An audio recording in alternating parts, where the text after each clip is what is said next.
Number 5, diversifying the economy by commercializing products that were previously thought to be for only subsistence, such as maize, milk, bananas, fruits, beef, poultry, eggs, sugarcane, cassava, etc. Number 6, value addition to these raw materials. Number 7, introducing through the intensified and expanded educational system the knowledge economy of automobiles, vaccines, therapeutics, diagnostics, electrical gadgets, computer assembly. I think they can show us a bit on the screen, these automobiles, if you have them on the screen.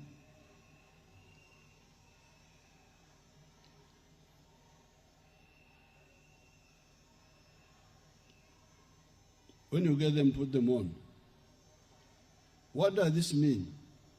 It means that the NRM, its cadres, and the masses that have supported them over the years have been participants in, and for most of the time, there you have that's where you are now. This was the country which was formerly had no sugar, no salt, no soap. Now kati mukola motoka. Zemula bezo.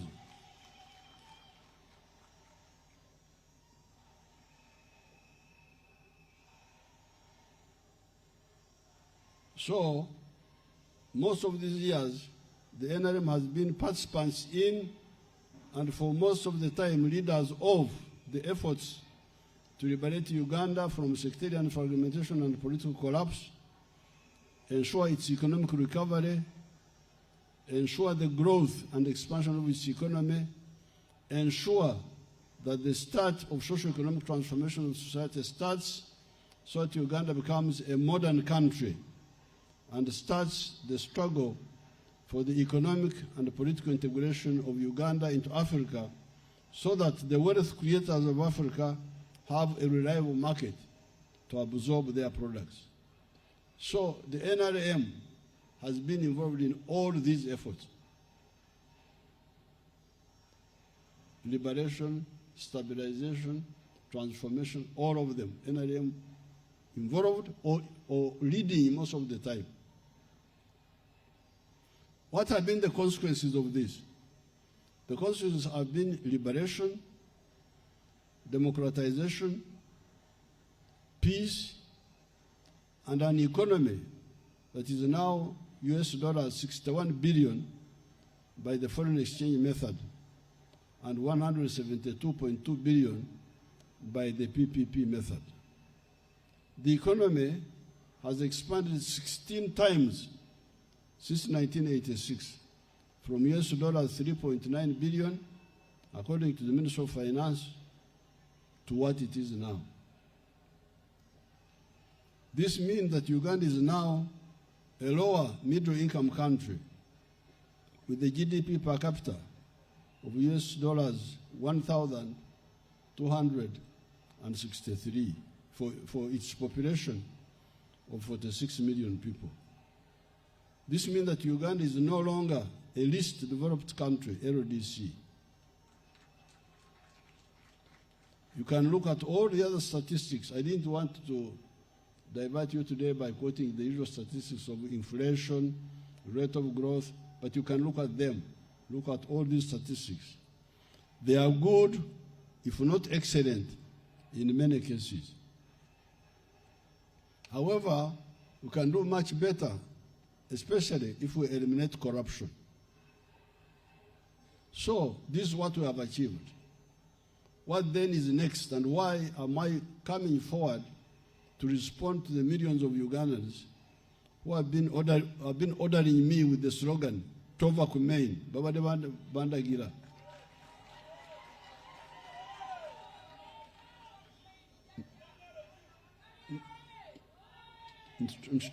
Tova main. Do not leave the main electricity line. So the reason I accept and the NRM supports, I'm sure, are two. It is for two reasons. Reason number one is to work with the NRM structures to clarify the importance of the 6 aspects that are very crucial in ensuring that Uganda, and maybe by example other parts of Africa, do not again miss the bus of history as happened in the past when Europe transformed and Africa stagnated and was enslaved. In my recent speeches, I've been answering the questions that cover these aspects. The question is, where does prosperity come from, and what are the factors to facilitate it? I've been identifying 6 aspects. These are peace, meaning no war and control of crime. Number 1. Number 2, development, meaning entunguka, enkulakulana, don global, apol in Ateso. Development, here we mean roads, electricity, schools, and so on. But then we insist on number 3, wealth. There must be wealth. Obugeiga, Obugaga, Lonyo, Abar, Lonyi in Lugubara. This has been so much confusion. People talk about roads, about this, they forget about wealth. Roads are for all of us. But wealth is for the family, for the company, for the individual. If you have got roads, electricity, but no wealth in the homes, you will not, the country will not move. So we insist, number 3, wealth. Then number 4, jobs. Emirimo, teach, aswam. Where do the jobs come from? That's another confusion among our people. Then services, obwereza, aijanakin, such as health, education, spirituality. Because when people are talking, they mix all this. They don't separate. That's why you get a lot of confusion.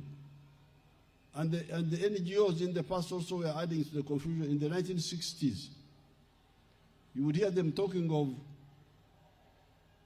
services, healthcare. Sometimes they talk about a little bit about education, but they don't talk about wealth in the homes. If you don't deal with health, how will development be funded? If the homes don't have obugaga, they don't have wealth, how will the economy grow?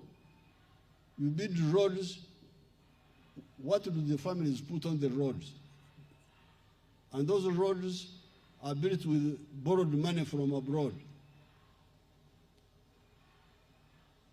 But the families and the companies and the individuals are not producing wealth to use the roads.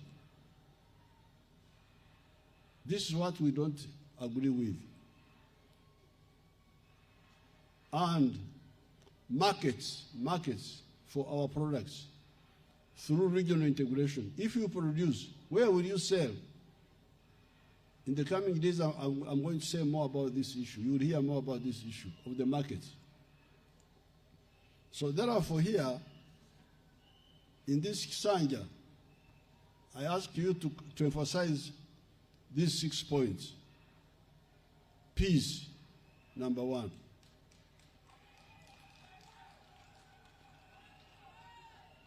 Peace meaning no war. Nobody will bring wars in Uganda. We shall crush him.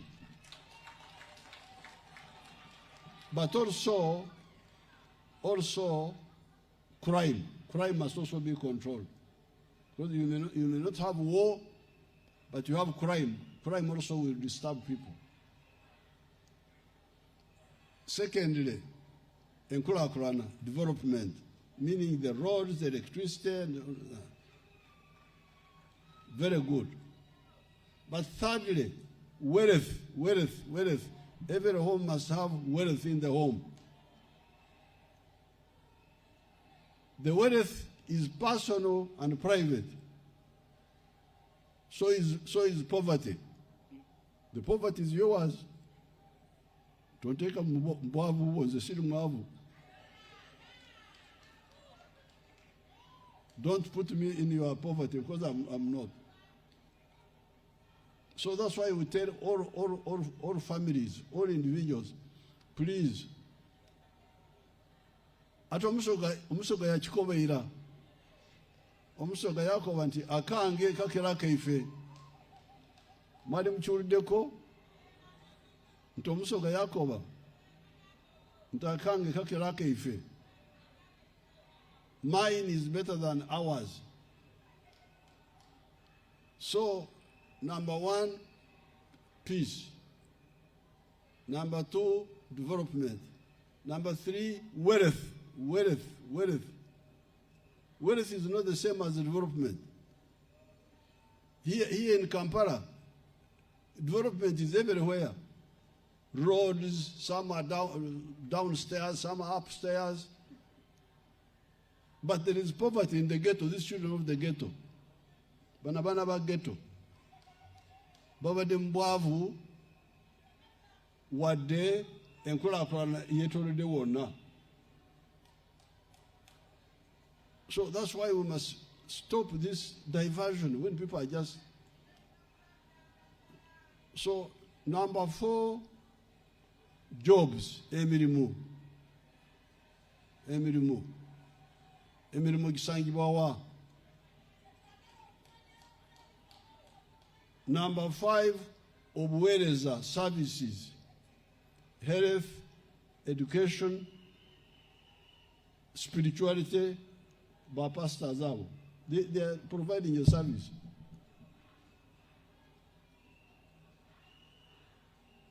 Those are service providers. Hospitality and so on. Then number 6, obutare, markets. This is what I would like us to emphasize.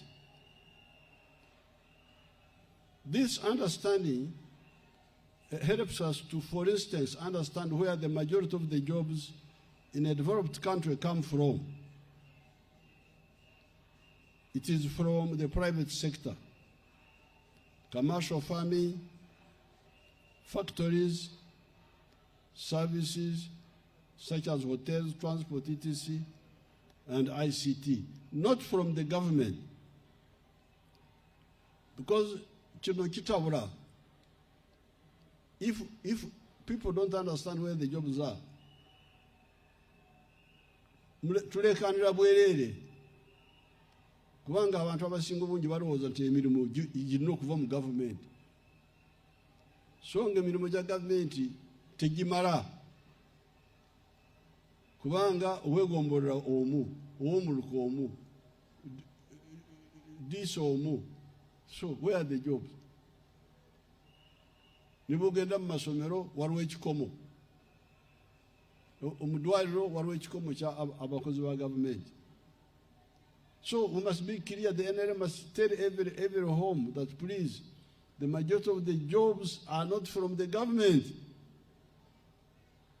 Banyankwere call that okuga,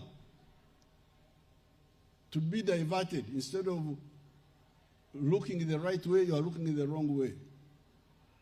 If you think the government are from, majority of jobs are from the government, you are diverted. You are not going to get an answer.